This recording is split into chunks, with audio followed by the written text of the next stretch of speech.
And on this special edition of Oxford News this week, we'll have FOIA requests made a little bit easier to get in our Behind the Lens segment, Sunset on Dunlop. And in our last story, what are the laws regarding mowing your lawn? I know there are laws, and we will delve into that in our last story. That and more, the special edition of Oxford News this week. It begins right now.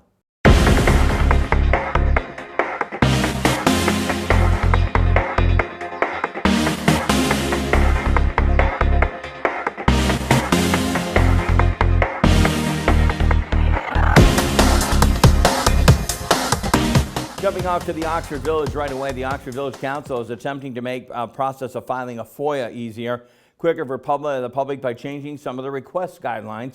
Michigan's Freedom of Information Act, FOIA for short, is a series of laws designed to guarantee that the public has access to public documents, records at all bodies of government. In Michigan, Village Attorney Bob Davis said the interpreted document will be more specific and should help cut down some of the vague requests, which tend to be laborious for the village clerk to interpret. This process is the people who are looking for have to be able to sufficiently describe the record to give your clerk an opportunity to find such a record. You got to get it down to a parcel number or to a property address. So the point here is the burden is on the public to be able to describe what they're looking for. A motion was made by Village President Cook to approve the new FOIA policy and it be included on the Oxford Village website, which it did pass unanimously. Oxford Village Council also heard an update concerning the PUD project renovations on 32 East Burdick by developer Dave Weckel of Valley Building and Repair. While the project has run into several holdups, Mr. Weckel assured the council that within the next few months, construction on the parking lot and sidewalks will indeed be completed. Everything's going very smoothly. Still we have timelines that are going to have to be met, but we should have our service to the building sometime end of June, 1st of July. In the parking lot, same time frame. There's several poles that have to be set. A couple have to be removed. And so sometime probably in July is when it'll actually happen. The parking lot, you probably noticed it's been graded and compacted. We're letting it sit, make sure there's no soft spots.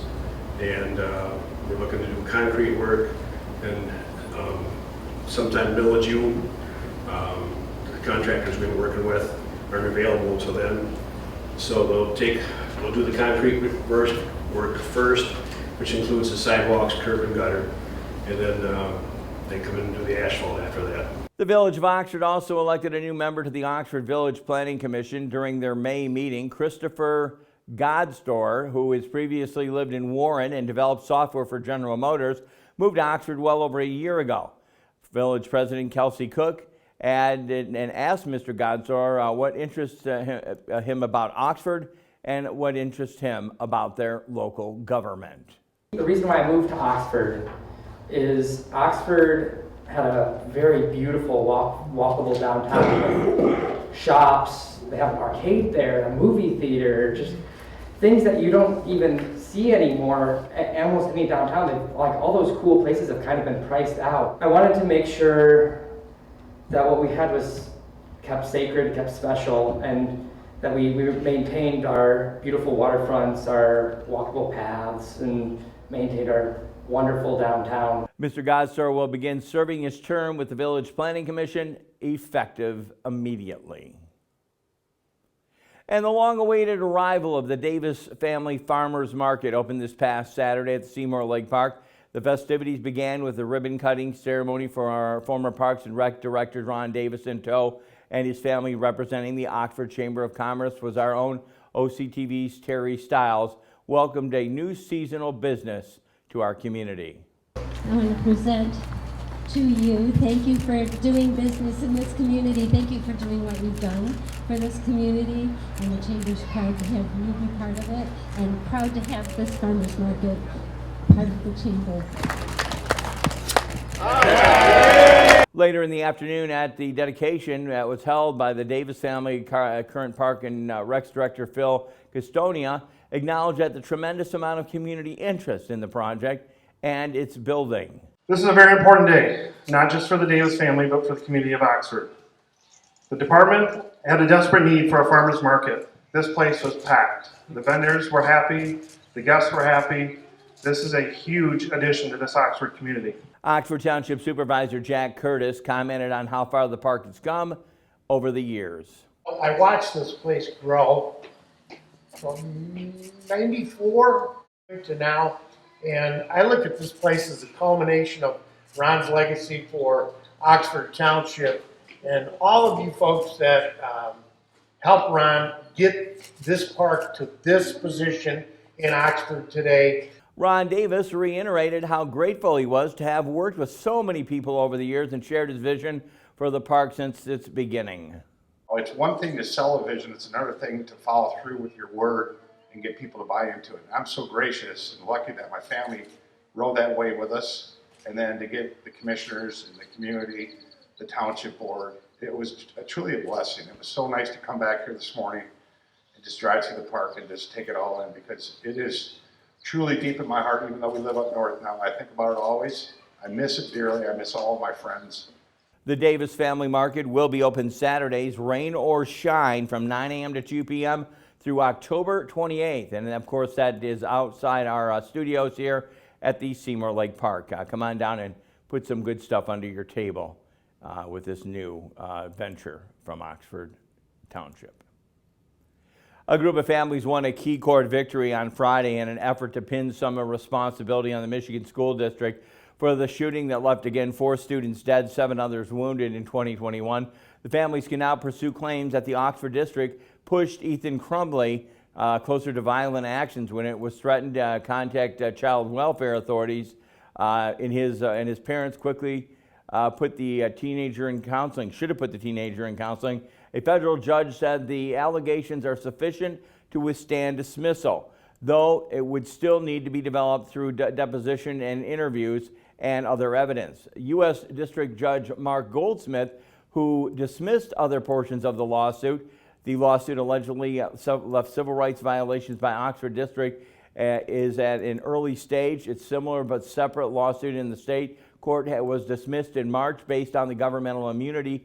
An email seeking comment on the judge's decision was sent to the district. The shooter, now 17 years old, is awaiting sentencing for killing 4 students and wounding again 7. Oxford High School in 2021. The teacher found that he had drawn violent messages on a math assignment earlier in the day, but again was allowed to stay within the school yard. He was 15 at the time. Again, Crumbley's parents were summoned to the meeting and to see the drawings, but didn't take him home.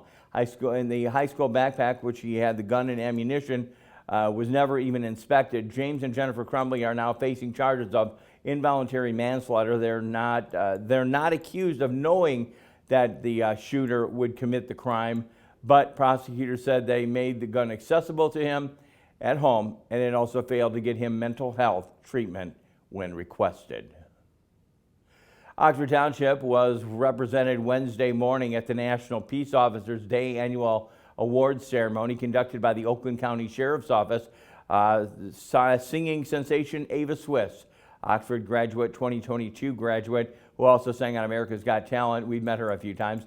Delivered a soulful rendition of the national anthem to kick things off. Lori Collier, who has served as the Oakland County Sheriff's Office Substations Administrative Assistant she for more than 20 years, was honored with the Citizen Award. Sergeant Meza, who's been with the Sheriff's Office since 2004, was awarded the Distinguished Service Citation.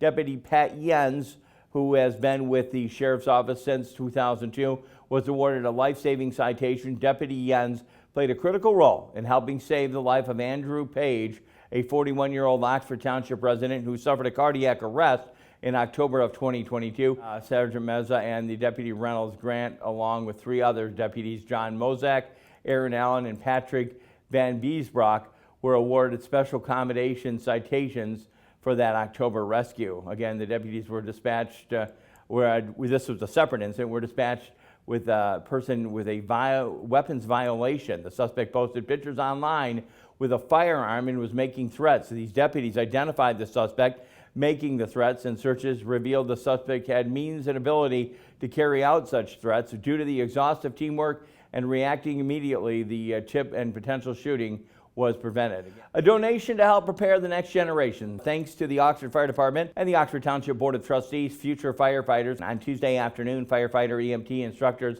Carrie Thompson and Joshua Bunds, along with a high school senior Joshua Hurd, picked up the 1996 Pierce engine at Oxford Fire Station Number 1.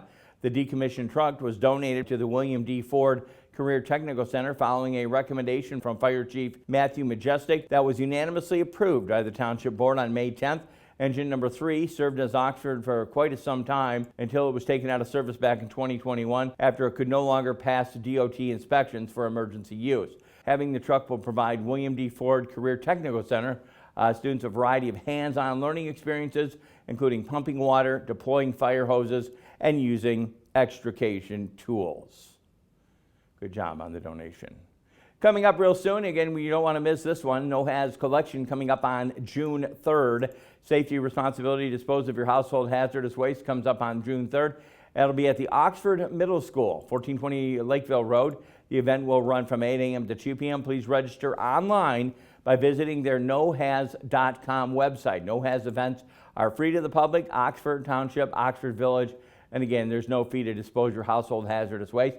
If you live in Oxford, these collection events are household hazardous waste only. No commercial contractors, business, or institutional waste will be accepted. For a detailed list on accepted materials, again, go to their website, nohaz.com. And this could hamper your travel in and around the area. It's pretty close to our living area. Road work to start would affect beginning in this month for the next 4 years. 15 miles of I-75 between M15 Ortonville Road and Oakland County, Genesee County will be under major reconstruction. The Michigan Department of Transportation is approximating a $160 million resurfacing project. I-75 repairing 11 bridges, drainage improvements, culvert replacements, signing a new guardrail. Again, getting underway just this week.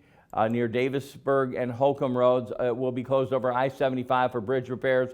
The project is expected to be completed in July. During this time, I-75 will remain open open with these roads. However, lane closures are likely in the area.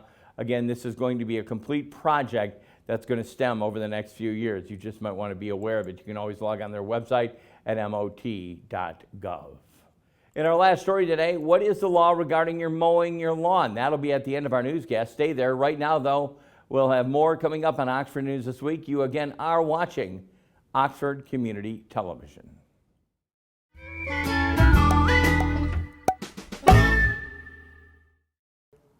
Welcome to this edition of Auto Talk. I'm Dave Kenny, and these stories are taken from Automotive News.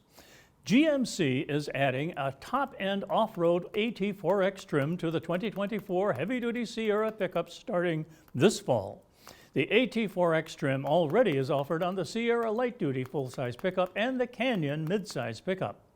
It will debut on the freshened 2024 Sierra HD with a 1.5-inch suspension lift installed at the factory, along with the Multimatic DSSV dampers, a rear E-locking differential, 35-inch tires, a larger steel transfer skid plate and front aluminum skid plate, and unique front and upper and lower control arms and steering knuckles, GMC said. GMC's AT4X trim, which will be available across the entire GMC truck lineup, offers customers more premium choices when it comes to do-it-all capabilities, Duncan Aldred, Global Vice President of Buick GMC, said in a statement. The Sierra HD AT4X comes with available trailering assistant technologies, including transparent trailer view from both gooseneck and fifth wheel trailering, trailer side blind zone alert, and adaptive cruise control with trailering. As many as 14 available camera angles cover everything from the hitch view to the rear side view with a trailer length indicator. It provides up to 18,500 pounds of available trailering capability, GMC said. The interior of the Sierra HD AT4X is equipped with massaging front seats, while all seats are wrapped in full grain leather. It comes with a 12-speaker premium Bose audio system, a 13.4-inch diagonal infotainment touchscreen, a 12.3-inch diagonal driver information center, and a 15-inch diagonal heads-up display. In addition, GMC teamed with American Expedition Vehicles, an off-road aftermarket equipment manufacturer, on a Sierra HD AT4X AEV edition. The AEV version will offer 18-inch wheels, stamped steel bumpers, front winch capability, heavy-duty steel skid plates, and distinct exterior badges. The Sierra HD AT4X comes standard with a 6.6-liter gasoline engine with 401 horsepower and 464 pound-feet of torque. A 6.6-liter Duramax turbo diesel engine is available with 470 horsepower and 975 pound-feet of torque. Both are mated to a 10-speed automatic transmission, and pricing will be released at a later date. In our next story, it's a recall. General Motors is recalling more than 668,000 Chevrolet Equinox and GMC Terrain vehicles in the U.S. for child seat anchors that may not function properly. The recall affects Equinox and Terrain compact crossovers from the 2020 to 2023 model years. Those vehicles fail to comply with requirements under a federal safety standard for child restraint anchor systems, according to NHTSA. GM said it was not aware of any injuries, accidents, or deaths related to the issue. The child seat LATCH system, which stands for Lower Anchors and Tethers for Children, anchor bars might have excessive powder coating and could prevent a child seat from being installed. The inability to install a child seat with the anchorage bars that is, could result in an unsecured child seat, increasing the risk of injury in a crash. Amvion Mexico is listed as a supplier according to the recall report. To fix the issue, dealers will inspect the anchorage bars and remove and replace the finish as necessary. GM is advising vehicle owners to install child seats using the rear seat belts until the repair is complete. Dealers were notified May 11th, and owners are expected to be notified starting June 26th. Well, that's it for this edition of Auto Talk. I'm Dave Kenny. Stay tuned to Oxford Community Television.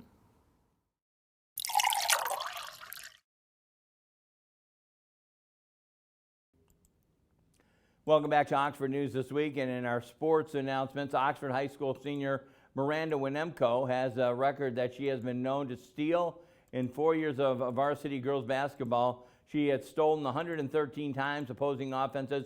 Maybe this is the affinity for stealing that has led her to what she wants to study in college in the fall. A quick look at her 4-year stats, aside from her steal, shows that she had 11 block shots, 102 defensive rebounds, and 90 offensive rebounds, which scoring well over 621 points. She was also captain of the varsity basketball team both her junior and senior years. Winemko said when she gets to MSU, that's where she plans on going, she may play intramural ball, but plans more on her efforts in her studies. She is the youngest child of John and Jen Winemko. She also has 2 older brothers, Brady and Tommy. She said that she's very thankful for her parents for supporting her playing basketball for 6 years, driving her all around when she played at AAU ball. It was also an honor to drive and play in Clio. I really thank them. They taught me good morals. According to her travel around the world, she originally came and moved from China when she was 6. We moved back when I was 10. Again, she said that they traveled to 17 countries. She enjoyed the opportunity to live and experience other cultures. She was pretty awesome. She said her parents both played sports when they were younger. Living in China as a kid, there was no basketball.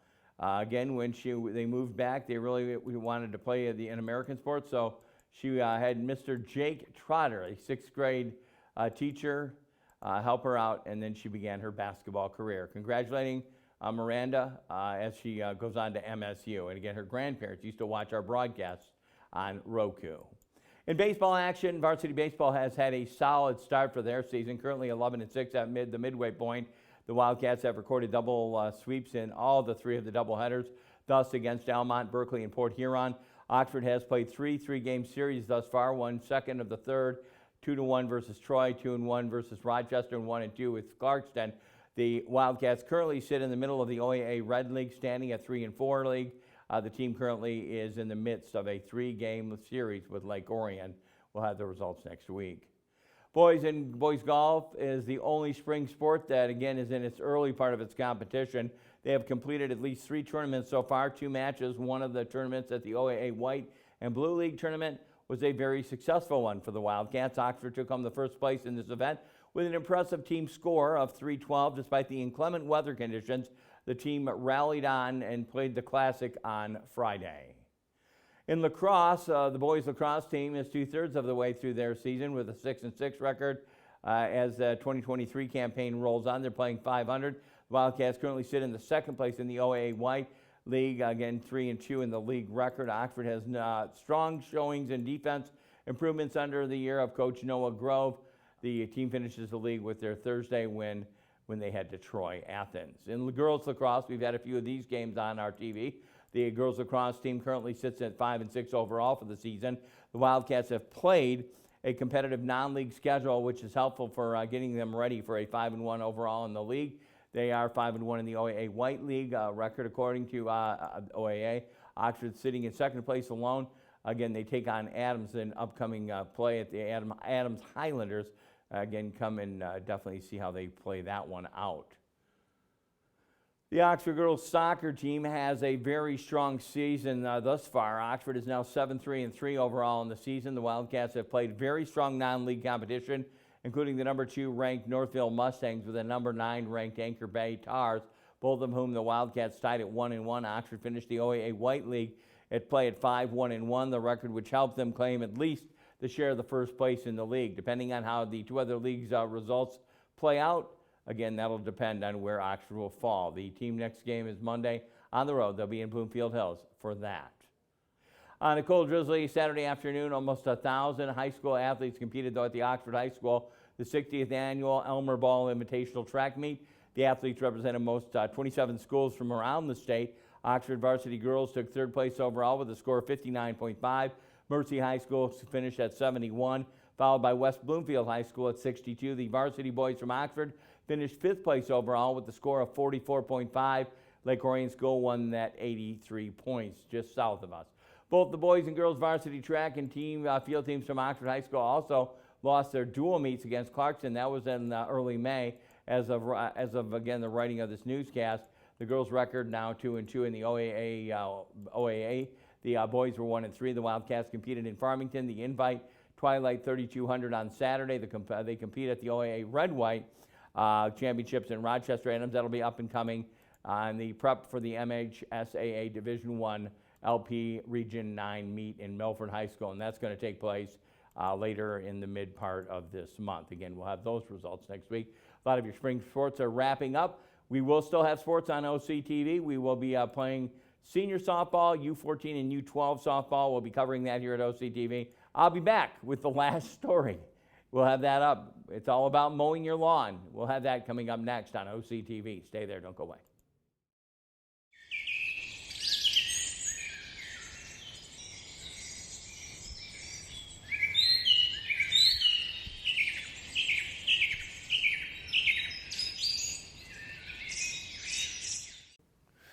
Welcome to Science in the News. I'm Dave Kenny, and this story is taken from New Scientist. People who are genetically disposed to have higher vitamin D levels may be less likely to develop psoriasis, an autoimmune condition where the skin develops inflamed and itchy patches. Until now, a similar link had been only seen between these gene variants and multiple sclerosis, or MS, another autoimmune condition.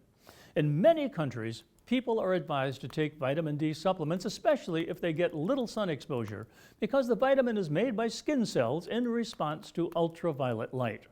But vitamin D has been the subject of many health claims that were later overturned. For instance, the belief that it can protect against cancer, heart disease, and respiratory infections, including COVID-19, has failed to be supported by randomized trials of supplements, the best kind of medical evidence.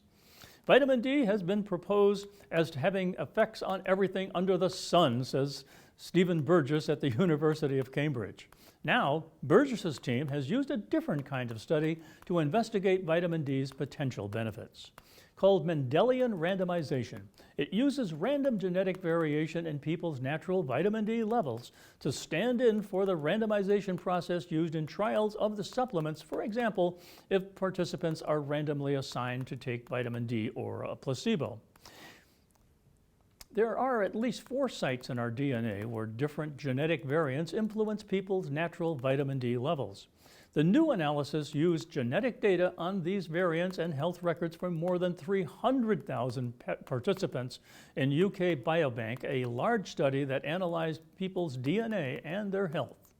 The team looked at whether the participants had ever been diagnosed with any of 28 autoimmune conditions, analyzing these results for each condition. Being genetically predisposed to having higher vitamin D levels was linked to a lower risk of psoriasis. The results also hinted that these variants protected against lupus when the immune system attacks a range of tissues, including joints and skin, but a statistical analysis suggests the finding may have arisen by chance. Backing up a previous Mendelian randomization study, Burgess and his colleagues also found that being genetically disposed to having higher vitamin D levels is linked to a lower risk of MS, where the immune system attacks nerves and causes weakness and paralysis. But the vitamin doesn't seem to protect against other autoimmune conditions, such as rheumatoid arthritis.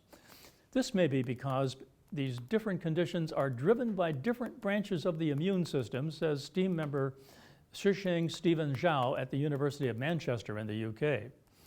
A previous randomized trial recently found that in people over 50, taking vitamin D supplements lowers the risk of developing a new autoimmune condition, but it wasn't large enough to show whether the effect applied to all autoimmune conditions or just some of them. The latest study suggests the latter, says Zhao. Guillaume Butler-Laporte at McGill University in Montreal says there should now be a randomized trial to see if vitamin D supplements can reduce the incidence of psoriasis. When a Mendelian randomization paper comes out with a positive result, you have to take it seriously, he says. Well, that's it for this edition of Science in the News. I'm Dave Kenny.